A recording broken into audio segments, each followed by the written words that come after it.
Welcome to Top 10 Secret, where terrifying mysteries are unveiled.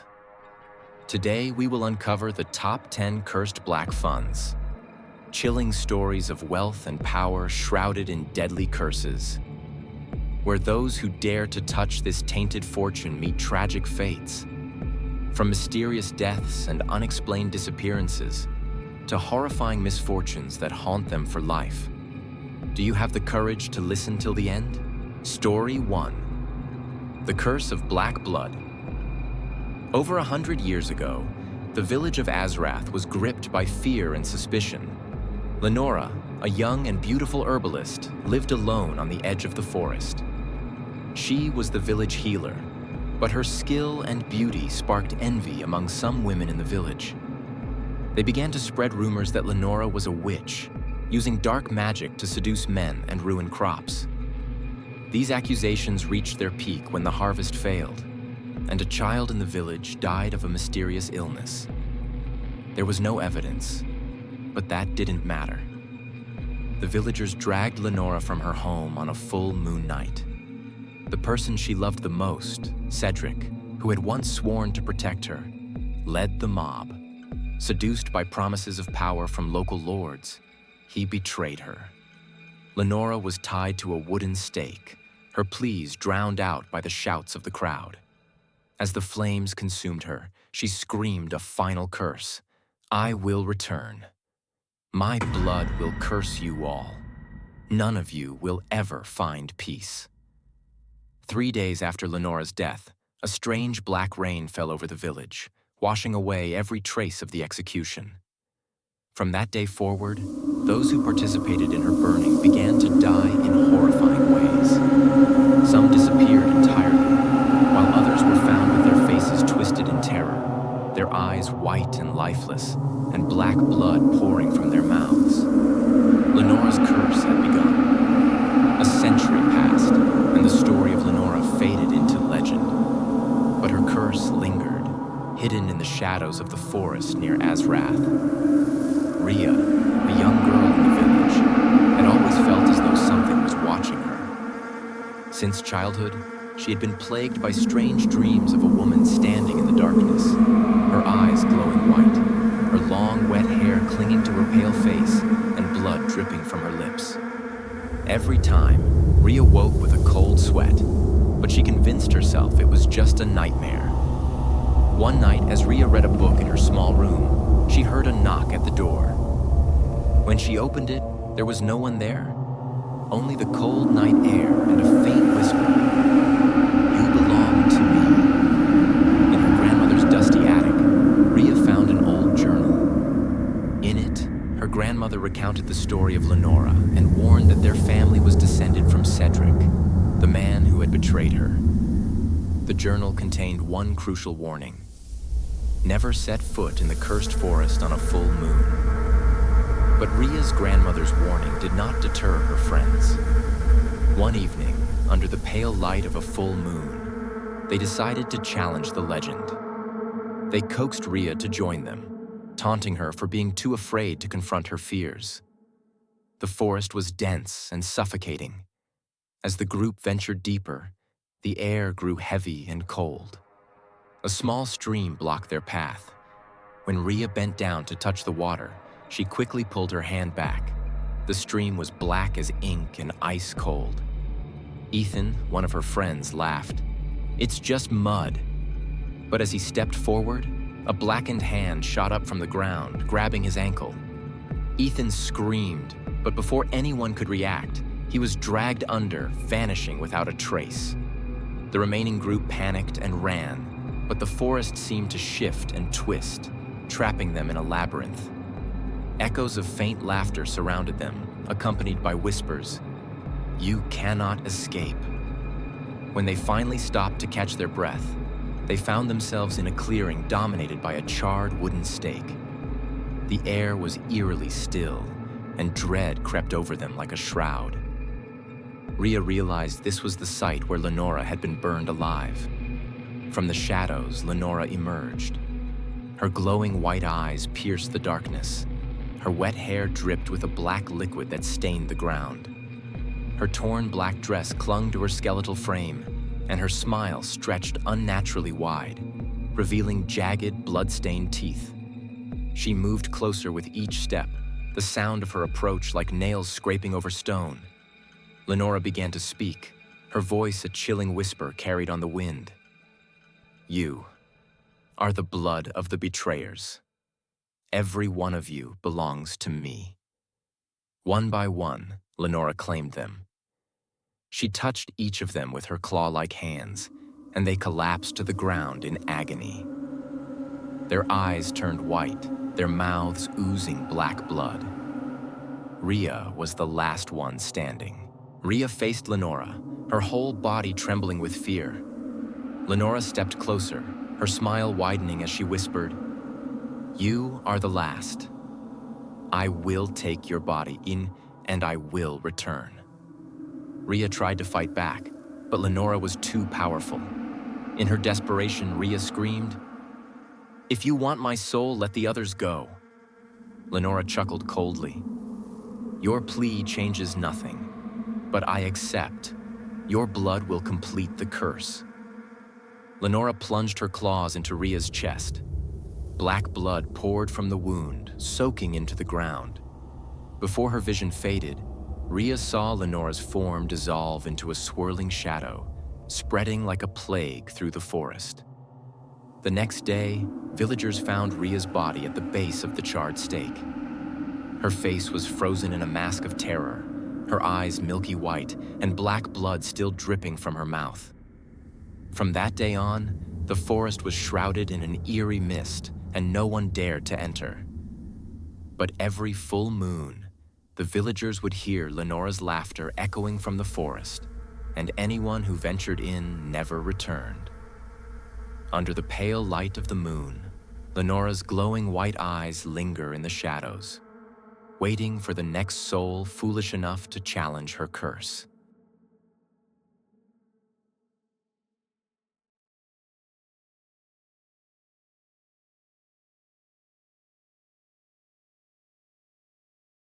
Story 2. The Curse of Balzareth, the Demon King. Long ago, the dormant volcano known as Crimson Throne, deep within the land of Halifax, was shrouded in terrifying legends. It was said that within its molten depths resided Balzareth, a colossal demon king. Once a divine entity tasked with governing fire and light, Balzareth turned against humanity when their greed and betrayal desecrated his gifts. Enraged, he withdrew into darkness, consuming the souls of intruders to fuel his wrath. To prevent Balzareth from destroying the world, humanity forged a blood pact with him. Every 1,000 years, on the night of the blood moon, a sacrificial ritual would be held. 14 people, 7 men and 7 women, would be offered to appease his insatiable hunger. None of the chosen ever returned, and the villagers could only assume they had become part of his eternal dominion. A millennium passed, and the blood moon rose again. Halifax was cloaked in a red mist as the Crimson Throne trembled. Thick black smoke poured from the volcano's summit, carrying the stench of sulfur. The villagers knew Balzareth was awakening, and the curse had returned. The Black Blood Order, a secretive cult within the village, was summoned to carry out the ritual. They were descendants of those who first forged the pact with Balzareth, bound by the curse and unable to escape their fateful duty. They selected 14 young villagers, including Elira, the daughter of a blacksmith.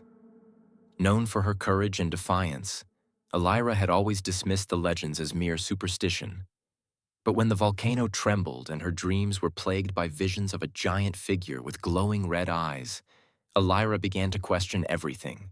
Elira and the other chosen were bound and marched toward the volcano by the Black Blood Order. Along the way, they were surrounded by fear and eerie occurrences. Shadowy figures appeared on the path, whispers called their names from the darkness, and some claimed to hear Balzareth's roar echoing from the earth. As they approached the volcano's summit, Elira noticed strange markings carved into the rocks, a glowing depiction of a sword surrounded by flames. An elder from the order secretly whispered to her about the Blood Moon Blade, a divine weapon hidden within the volcano. It was said to be the only tool capable of slaying Balzarath, but only someone with a special bloodline could wield it. The ritual began under the ominous glow of the blood moon. The Black Blood Order chanted ancient incantations in a forgotten tongue, summoning Balzarath. The volcano's summit glowed red-hot, and the ground trembled violently. From the depths of the volcano emerged Balzarath. His massive bat-like wings blotted out the moonlight. His crimson eyes burned like twin infernos, and his jagged teeth gleamed with hellish light. Illyra watched as the others were dragged to the edge of the volcano, their blood spilled to feed Balzarath's hunger.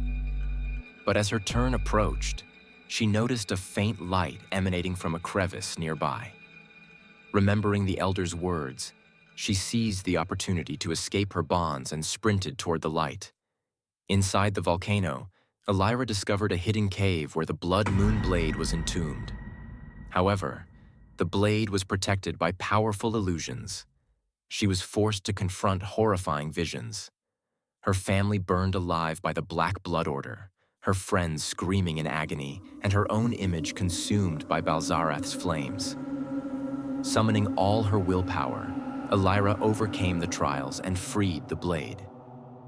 As she grasped it, an otherworldly energy coursed through her, igniting a fiery determination in her heart. Illyra returned to the summit, where Balzarath was devouring the souls of the sacrifices. Brandishing the Blood Moon Blade, she challenged the Demon King. Balzarath mocked her, calling the blade a feeble tool incapable of harming him. A fierce battle ensued. Every strike from Illyra unleashed bursts of radiant light, but Balzarath retaliated with waves of molten fire, pushing her to the brink of defeat. As he prepared to deliver a killing blow, Illyra realized the blade's full power could only be unlocked by sacrificing her own soul. With one final desperate strike, she plunged the blade into Balzarath's heart, unleashing a blinding explosion of light that consumed them both. The volcano erupted in a massive burst of energy, silencing everything. When the villagers reached the volcano the next day, they found only silence. Illyra and Balzarath were gone, and the summit was eerily still. In the center of the crater lay the Blood Moon Blade, glowing faintly, as if awaiting its next wielder. Yet the curse was far from broken. On every blood moon night, the villagers heard Balzarath's guttural roars echoing from the depths of the Crimson Throne. Some claimed to see Illyra's silhouette at the summit, her eyes glowing red like the Demon King's.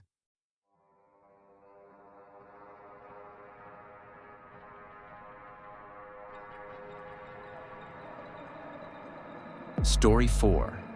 The Bone Queen. In the forgotten village of Blackthorn, whispers of a horrifying legend echoed through generations. The tale of the Bone Queen, a vengeful spirit haunting an ancient graveyard, was a warning to all. It was said that on nights of the full moon, she would rise from her grave, hunting down anyone who dared disturb the resting place of the dead. The graveyard, shrouded in darkness and decay, lay deep within the woods, far from the courage of mortal men. Over the years, many who ventured into its shadowy confines, hunters, grave robbers, and curious children, vanished without a trace, leaving behind only scattered footprints and a chilling silence. Arlen, a defiant 16-year-old boy, dismissed the legends as mere superstitions. His father, a forest warden, had mysteriously disappeared near the graveyard during one of his patrols. While the villagers whispered that he had fallen prey to the Bone Queen, Arlen refused to believe it. Determined to uncover the truth, he vowed to venture into the graveyard himself. Under the pale light of a full moon, Arlen armed himself with a lantern, a silver dagger, and a protective charm gifted by his mother. As he crossed the village's edge, a cold wind whispered his name. "It's just the wind," he muttered, though unease crept into his heart. The graveyard loomed before him, a desolate landscape of crumbling headstones and gnarled skeletal trees. The air was thick with the stench of decay, and the iron gate groaned as Arlen pushed it open, its echo piercing the stillness of the night. As he ventured deeper, faint whispers seemed to float through the air. At first, he thought it was the rustling wind, but the whispers grew clearer, forming chilling words. "Turn back, or you'll never leave." Suddenly, a skeletal hand erupted from the ground, seizing his ankle. Arlen screamed, struggling to free himself. With a swift slash of his silver dagger, the hand crumbled to dust. A piercing shriek echoed through the graveyard as if the darkness itself was in pain. Without hesitation, Arlen ran toward the graveyard center, where a charred oak tree stood, a place rumored to mark the Bone Queen's tomb. As Arlen approached the oak, the ground trembled beneath his feet. A coffin split open with a deafening crack, and she emerged. The Bone Queen was a towering skeletal figure, her bony frame draped in a tattered gown. Her hollow eyes glowed with a sinister red light, and her tangled hair coiled around her twisted horns. Her laughter echoed like the wails of 1,000 tormented souls. "You dare disturb my rest, mortal?" she hissed, her voice a venomous whisper. "Your soul is now mine." Arlen fought to steady his trembling hands, raising his lantern high. The faint glow seemed to repel her slightly, but it wasn't enough. Gathering his courage, he shouted, "Where is my father?" "What have you done to him?" The queen cackled, a sound that made Arlen's blood run cold. "Your father? He was a coward. He bargained with me to save your family, and now his soul belongs to me. But you, foolish child, you will suffer a far worse fate." As the Bone Queen loomed closer, Arlen noticed something hanging from the oak tree, a necklace made of bones. He recalled an old villager's tale. The queen's power lies in her bone necklace. Destroy it, and she will lose her strength. Summoning his courage, Arlen leaped toward the necklace and ripped it from the tree. The queen's piercing scream shook the graveyard as she lunged at him with outstretched claws. "Put it down!" she shrieked. "Destroy it, and you doom us all!" But as Arlen prepared to shatter the necklace, a familiar voice called out from the shadows. "Stop, my son," said his father. Emerging from the darkness, his father appeared pale and lifeless, his hollow eyes filled with sorrow. "If you destroy it, she will be free, and we will all be cursed." Arlen froze, torn between his father's plea and the Bone Queen's terrifying presence. The queen sneered, her skeletal grin widening. "Choose, child. Save your father, or release me and unleash the darkness." In the end, Arlen made his choice. He shattered the necklace with all his strength. The moment it broke, a blinding light erupted from the graveyard, and the queen let out a blood-curdling scream.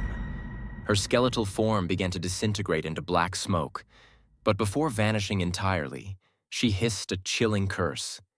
"You have freed me. I will return. And when I do, this world will drown in darkness." As the light faded, Arlen looked around. His father had disappeared, along with the Bone Queen. The graveyard fell silent, but an unnatural cold lingered in the air. When Arlen returned to the village, he found it in ruins. The houses were reduced to rubble, and not a single soul remained. The only sound was the echo of the Bone Queen's laughter, carried on the wind. In the days that followed, Arlen wandered the forest, haunted by what he had unleashed. Though he was alive, he was far from free. Every night, he felt her presence, her shadow trailing him under the moonlight. No matter where he went, her whispers followed. "You'll never escape me." The story ends with Arlen's silhouette walking through the forest, illuminated by the cold, pale moonlight.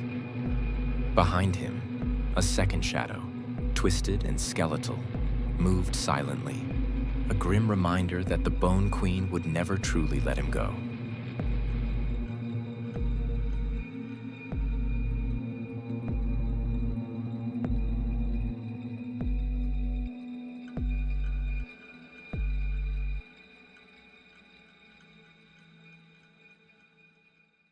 Story 3. The Legend of Lilith. The Crimson Blood. In a shadowy world where the boundary between the human realm and the underworld constantly shifts, the legend of Lilith the Crimson Blood has persisted for centuries. Her story is not merely a tragedy, but a haunting warning to those who dare to challenge the ultimate powers. Lilith was once a human, a gifted witch born in a desolate village nestled deep within a dark forest. From birth, Lilith was seen as a cursed child. With her fiery red eyes that were unlike any other, she instilled fear wherever she appeared, causing the trees to wither and the birds to fall silent. Living in isolation, Lilith had one sole purpose: to uncover the supernatural power that coursed through her veins. While others shunned her in fear, Lilith spent countless hours in ancient ruins, studying forbidden tomes buried beneath layers of dust. Gradually, she realized that she had an uncanny connection to the underworld. One blood moon night, Lilith decided to perform a cursed ritual she had discovered in the grimoire of forbidden souls to summon the demon lord Lucifer. During the ritual, she offered not just her blood, but her very soul. When the gates of the underworld opened, Lilith witnessed Lucifer in his terrifying form, eyes burning with crimson fire, glowing like an inferno, and a body encrusted with sharp thorns. However, instead of submitting to Lucifer, Lilith stole a fragment of his power, transforming herself into a being half demon, half human. This act enraged Lucifer, who placed a curse upon her, binding her eternally between two worlds. After the ritual, Lilith became a fearsome figure of legend. Her red eyes burned brighter, horns emerged from her head, and her pale skin grew even more lifeless. Lilith wandered across the world.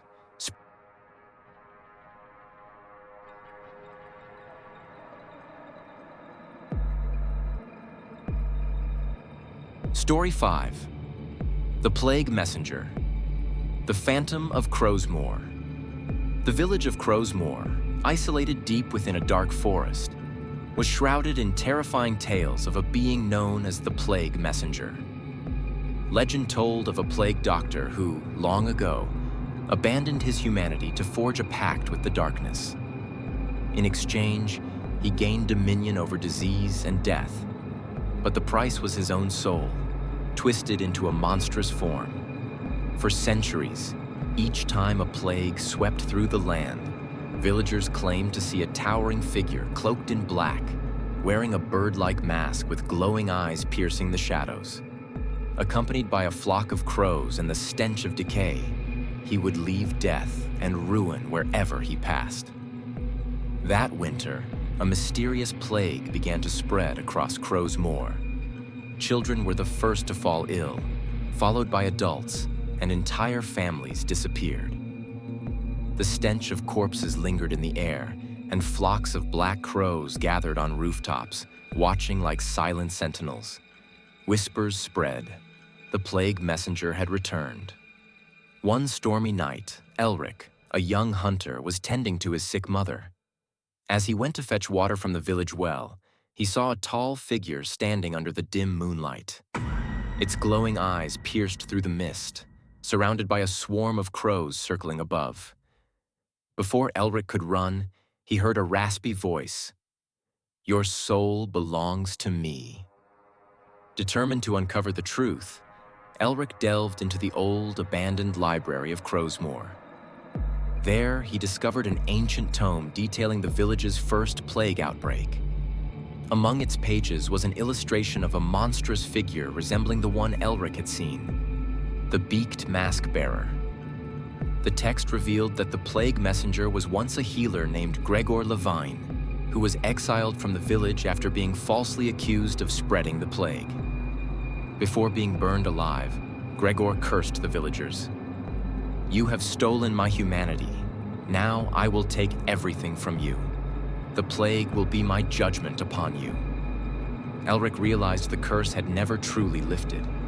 It had only been lying dormant, waiting to awaken.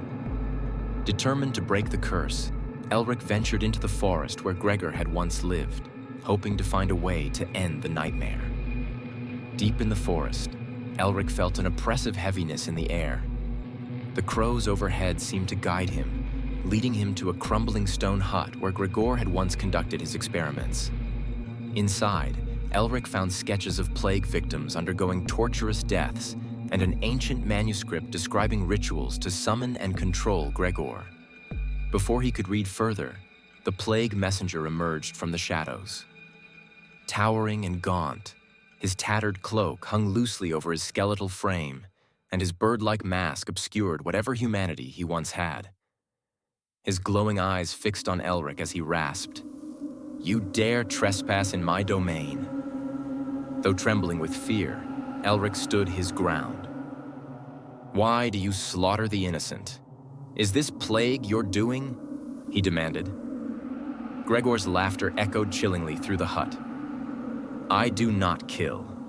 You humans kill yourselves. I am merely the judge, delivering the punishment you deserve." Elric realized there could be no reasoning with Gregor. The plague messenger was no longer human. He was disease and vengeance incarnate. Summoning his courage, Elric used the ancient manuscript to find a way to seal Gregor.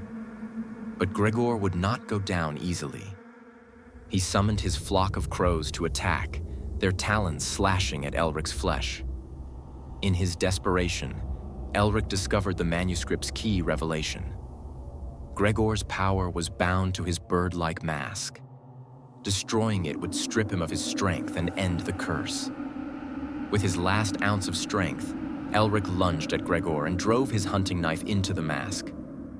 A deafening scream erupted as the mask shattered, releasing a black, swirling mist that consumed Gregor's form and scattered the flock of crows. Before vanishing, Gregor left one final chilling whisper. "I will return, when your despair outweighs your fear." When Elric returned to the village, the plague began to wane, and the crows disappeared. Yet, Elric could not forget Gregor's haunting visage and the curse he had left behind. Though temporarily subdued, Elric knew the plague messenger could never truly be destroyed. Crowsmoor returned to an uneasy peace, but on stormy nights, villagers claimed to hear the rustling of wings and heavy footsteps in the darkness. And whenever you see a lone crow perched on your window, remember, the plague messenger is always watching, waiting for the right moment to return.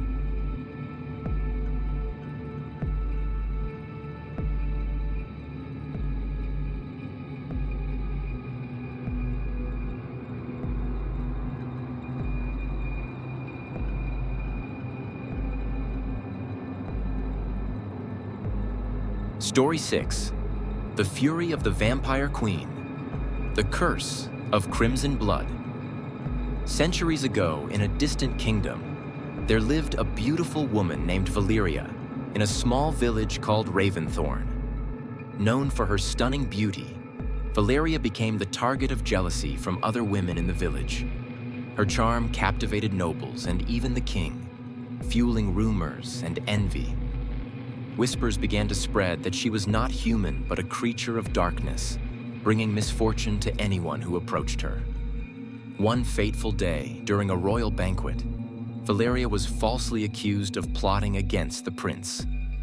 Desperate to prove her innocence, she pleaded for mercy, but the envious nobles persuaded the king to sentence her to death. She was dragged deep into the forest to face her punishment. Before her death, Valeria cursed those who betrayed her. "You have taken my life through lies and jealousy. I swear I will return. My blood will seek you out, and none of you will find peace." The villagers buried her in an unmarked grave deep within the forest, hoping to silence her forever. But what they did not know was that her blood seeped into the earth, awakening an ancient force. This power transformed her into an immortal entity, Vampire Queen Valeria. Centuries later, Raventhorn had become a small, desolate village, shrouded in perpetual gloom and haunted by tales of Valeria's curse. One night, as a crimson moon hung in the sky, villagers heard a terrifying scream echoing from the forest. A young hunter, Ethan, ventured into the woods to investigate. He claimed to have seen a woman with wild black hair, fiery red eyes, and razor-sharp fangs. She laughed eerily as she whispered, "You will be the first to pay." The next morning, Ethan's lifeless body was found in the middle of the village. His face was twisted in terror, and his throat had been ripped open. Panic spread as the villagers realized that Valeria's curse had returned, and she would not stop until everyone had paid for their ancestors' betrayal. On every crimson moon, Valeria emerged, hunting down those descended from her betrayers. Flocks of black crows circled the village, signaling her arrival. She spread terror across Raventhorn, and no one dared to step outside after nightfall. Survivors spoke of seeing Valeria in the fog, her glowing red eyes piercing through the darkness. An elderly woman in the village, Agatha, revealed that the only way to destroy Valeria was to find her grave and destroy her immortal heart. A small group of villagers, Lucas, Eleanor, and Father Grayson, the village priest, decided to confront Valeria to save Raventhorn. Armed with crosses, holy water, and a wooden stake, they ventured into the cursed forest. As they moved deeper into the woods, the air grew colder, and an oppressive darkness surrounded them. Valeria's laughter echoed through the trees, accompanied by a chilling whisper. "Do you think you can destroy me? I am eternal vengeance." Valeria appeared, her fiery red eyes fixed on them. Moving with supernatural speed, she attacked Lucas and threw Eleanor to the ground. But just as she was about to finish Eleanor, Father Grayson splashed holy water on Valeria. She screamed in pain as her pale skin burned like fire. The group discovered Valeria's grave, overgrown with crimson vines resembling veins. As Lucas prepared to break open the tomb, Valeria reappeared, her body shrouded in black smoke. She laughed coldly, saying, "Do you think this grave can bind me? I am an eternal nightmare." A fierce battle ensued. Lucas held her off while Eleanor tried to drive the wooden stake into her heart. In the final moment, Father Grayson recited a powerful prayer, paralyzing Valeria just long enough for Eleanor to plunge the stake deep into her chest. Valeria screamed as her fiery red eyes dimmed and her body crumbled to ash. But before she vanished completely, she whispered, "I will return when crimson blood flows through this land again." As they returned to the village, peace slowly returned to Raventhorn. But Lucas noticed that the crimson moon had not entirely disappeared. One night, he found a small pool of blood where Valeria's grave had been, and from the shadows, a pair of glowing red eyes emerged. Valeria's curse was far from over. Her blood still lingered in the earth, waiting for the right moment to return and unleash her fury once more.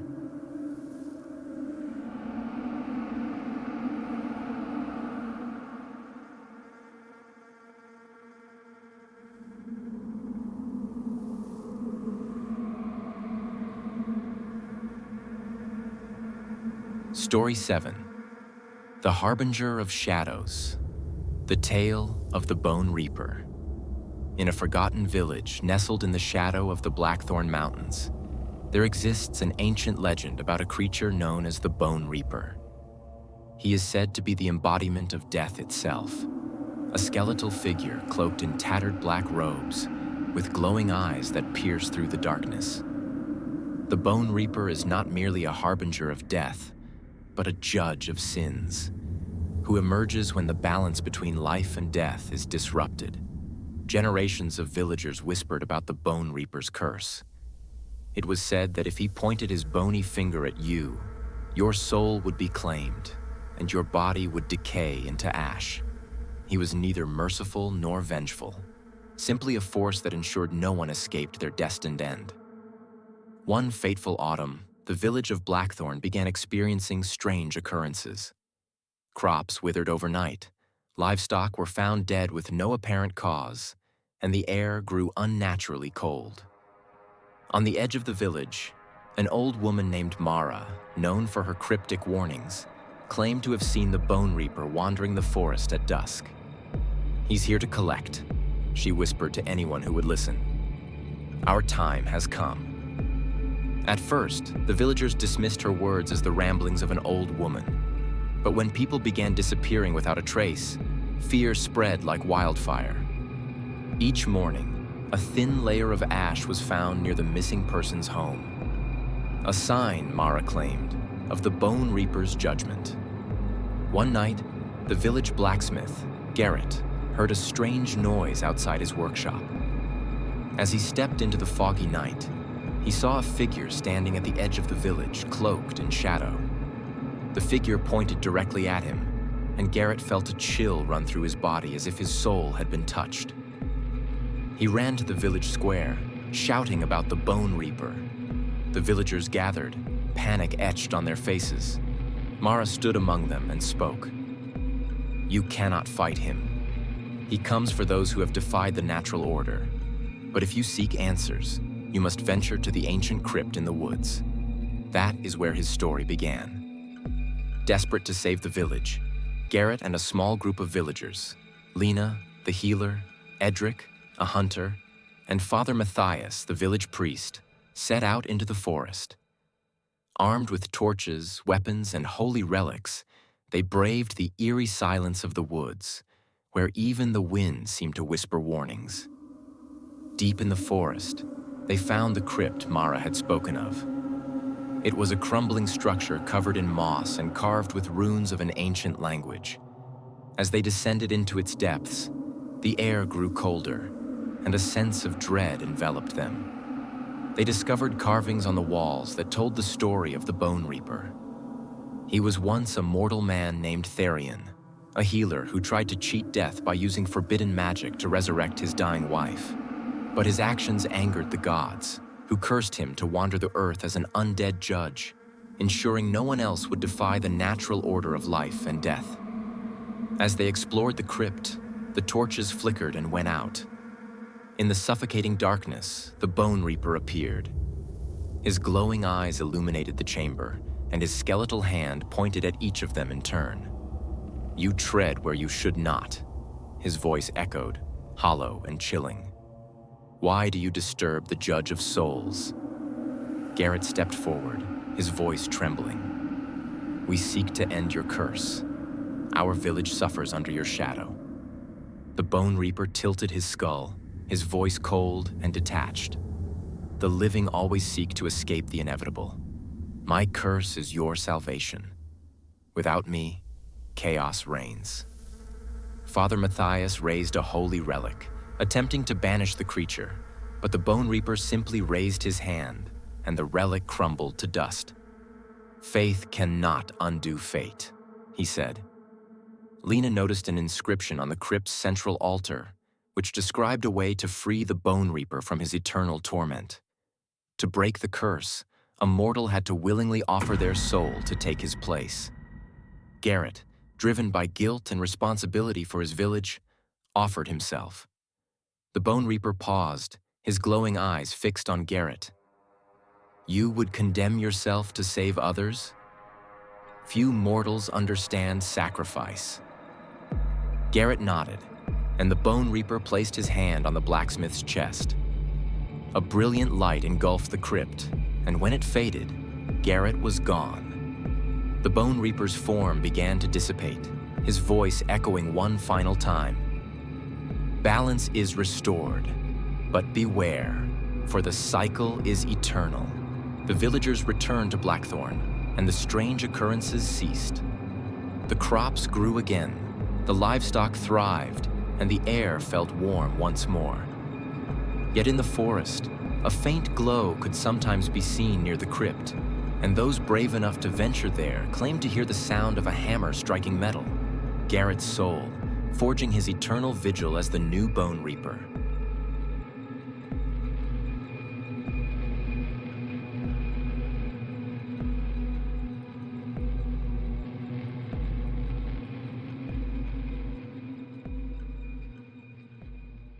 Story 8. The Crimson Skull. A Tale of Eternal Torment. In the ancient city of Valthoria, there stood a wall deep within the catacombs beneath the royal palace. Known as the Wall of Sinners, it was said to trap the souls of those who had committed unspeakable crimes. No one dared venture near it, for whispers told of its curse. Any who touched the wall would hear the screams of the damned and see the faces of the sinners, their bones melded into the blood-red stone. One particular part of the wall stood out: the Crimson Skull, the centerpiece of the cursed structure. Its hollow eyes seemed to follow anyone who dared to gaze upon it, and legends claimed it was the remains of King Ralveth the Tyrant, whose greed and cruelty had doomed the city to its downfall. Decades ago, King Ralveth ruled Valthoria with an iron fist. Obsessed with immortality, he sought forbidden magic to preserve his life. His court sorcerer, Malrian, warned him of the dangers, but Ralveth ignored the caution. He performed a ritual that required the blood of his subjects to grant him eternal life. The ritual, however, backfired. Instead of immortality, Ralveth's body was destroyed, leaving only his skull and ribs, fused into the wall where the ritual had taken place. His soul was bound to the Crimson Skull, cursed to watch over the city he had betrayed. Over time, the wall absorbed the souls of others who committed heinous acts, trapping them alongside their tyrant king. For years, the catacombs were sealed, and the city tried to forget its dark history. But during a violent storm, an earthquake shattered the entrance to the catacombs. A group of treasure hunters, led by a man named Garen, ventured into the forbidden tunnels, lured by tales of riches hidden within. As they descended into the depths, the air grew heavy with the stench of decay, and the walls seemed to pulse with an unnatural heat.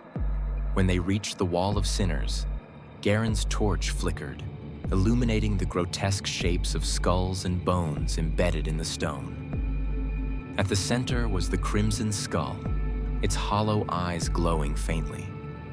Ignoring the warnings etched into the surrounding walls, Garen reached out and touched the Crimson Skull. A deafening scream erupted, and blood began to seep from the cracks in the wall. The faces of the damned twisted and writhed, their eyes opening to reveal burning red pupils. The skull spoke, its voice a guttural growl. "Who dares disturb my slumber?" The walls began to shake as Garen and his companions tried to flee, but the catacombs twisted around them like a living maze. One by one, the treasure hunters were claimed by the wall, dragged into the stone, their faces joining the legion of the damned. Garen, the last survivor, was forced to face the Crimson Skull. Ralveth's voice echoed through the chamber. "You sought riches, but you have awakened wrath. Your greed mirrors my own, and for that, you shall suffer as I have." Ralveth offered Garen a choice: to take his place as the guardian of the wall, or to be consumed by it like the others. Desperate to escape his fate, Garen chose to replace Ralveth, believing it would save his soul. The moment he agreed, his body was ripped apart, his soul chained to the wall, and the Crimson Skull grew brighter, now bearing a faint resemblance to Garen's face. The wall was sealed once more, but its curse remained active. Those who committed grievous sins in Valthoria felt a pull toward the catacombs, drawn to the wall where their fates were decided. The Crimson Skull became a beacon of judgment, its hollow eyes burning brighter with every new soul added to the wall. Legends grew around the catacombs, warning of the cursed treasure and the price of greed. But every so often, a foolhardy adventurer would venture into the tunnels, drawn by whispers of untold wealth, only to meet the same fate as Garen. The story ends with a final haunting image. A traveler passing by the ruins of Valthoria feels an unnatural chill. As they peer into the darkness of the shattered entrance to the catacombs, they see two glowing red eyes staring back at them. The Crimson Skull, ever watchful, waiting for its next victim. The tale of the Crimson Skull serves as a reminder. Greed and sin will always demand a price, and some curses can never be broken.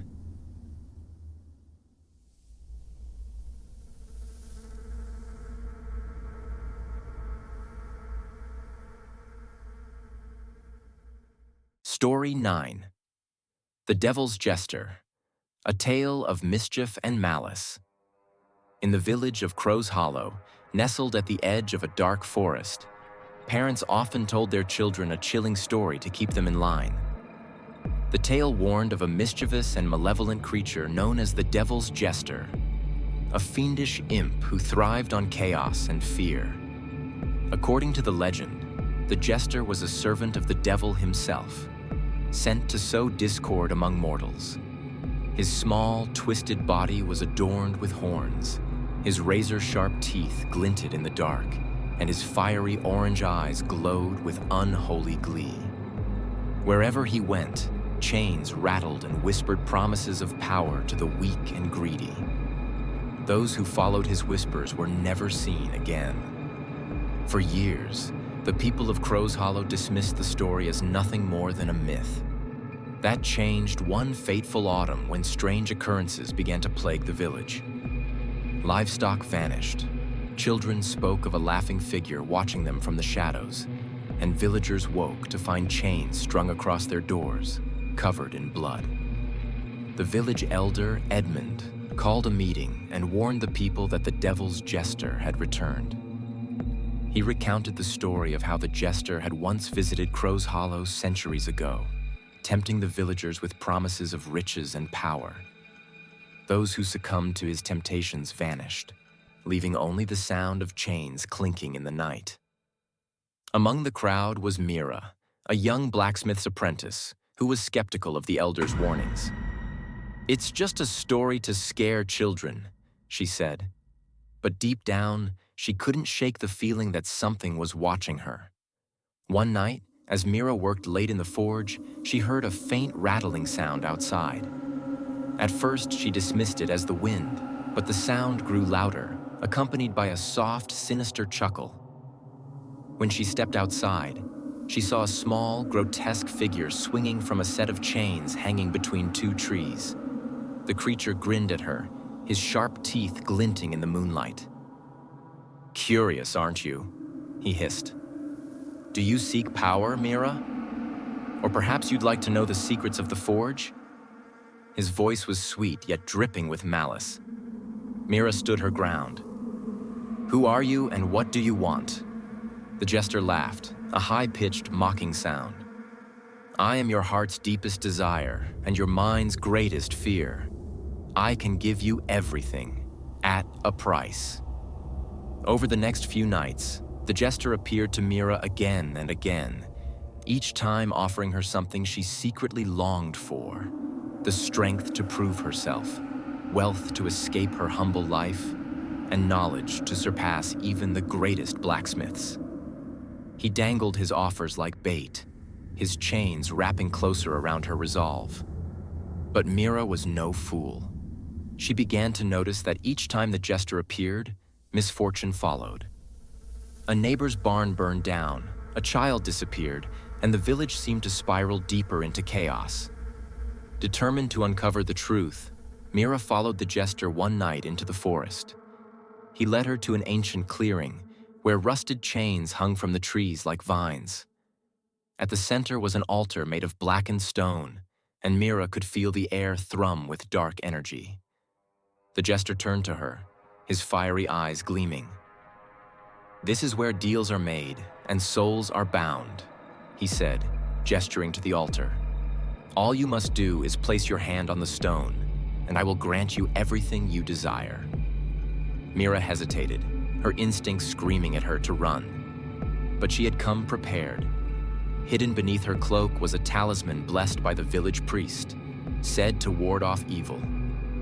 As the jester drew closer, Mira threw the talisman at him. The creature screamed as the talisman burned his skin, the chains around him writhing like living snakes.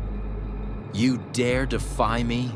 he roared, his small frame growing larger, more menacing.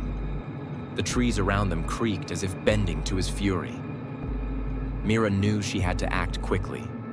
She remembered the elder's warning. The jester's power came from his chains, which bound the souls he had claimed. Grabbing a hammer from her belt, she struck the chains on the altar, shattering them one by one. With each broken link, the jester's form grew weaker, his laughter turning to desperate cries. "Stop! You don't know what you're doing," he pleaded. But Mira did not stop until the final chain was broken. The clearing erupted in a blinding light, and the jester let out a final ear-piercing scream before his form dissolved into ash. The chains fell lifeless to the ground, and the air grew still. When Mira returned to the village, the strange occurrences ceased, and the people of Crow's Hollow breathed a sigh of relief. Though many thanked her, some whispered that the jester was not truly gone, only weakened. Mira kept one of the broken chains as a reminder of her encounter, hanging it in the forge where it clinked softly in the breeze. On stormy nights, she sometimes thought she could hear faint laughter echoing in the distance, and she would tighten her grip on the hammer at her side. The story ends with a warning. Beware of tempting whispers in the dark, for some deals are bound in chains that can never truly be broken.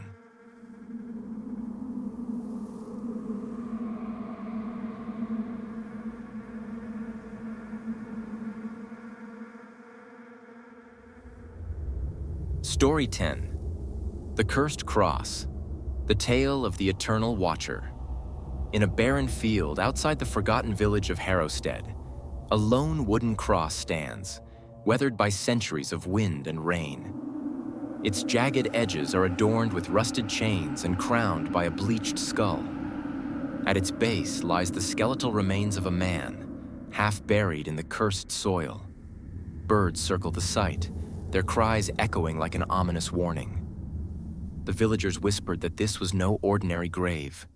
It was a place of judgment and torment, reserved for the worst of sinners. Known as the Forsaken Cross, it was said to bind the soul of a man who had betrayed his own people, leaving him to serve as an eternal warning to others who dared follow in his footsteps. Decades ago, the village of Harrowstead was a peaceful settlement. The villagers relied on their faith and unity to survive the harsh winters. But one man, Cedric Hale, a farmer with a sharp tongue and insatiable greed, disrupted their harmony. When a mysterious famine swept through the village, Cedric struck a deal with a band of raiders, offering them access to the village's meager stores in exchange for his own survival. On the night of the betrayal, the raiders descended upon Harrowstead, stealing supplies and setting fire to homes. The villagers fought back, but many were killed. When they discovered Cedric's treachery, they dragged him to the outskirts of the village where they erected a wooden cross. There they bound him with chains and left him to die under the judgment of the gods. Before his death, Cedric cursed the villagers, his voice rasping with hatred.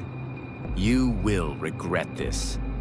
My soul will never rest until I've dragged each and every one of you into the darkness with me." After Cedric's death, the famine mysteriously ended, and Harrowstead began to recover. But the peace was short-lived.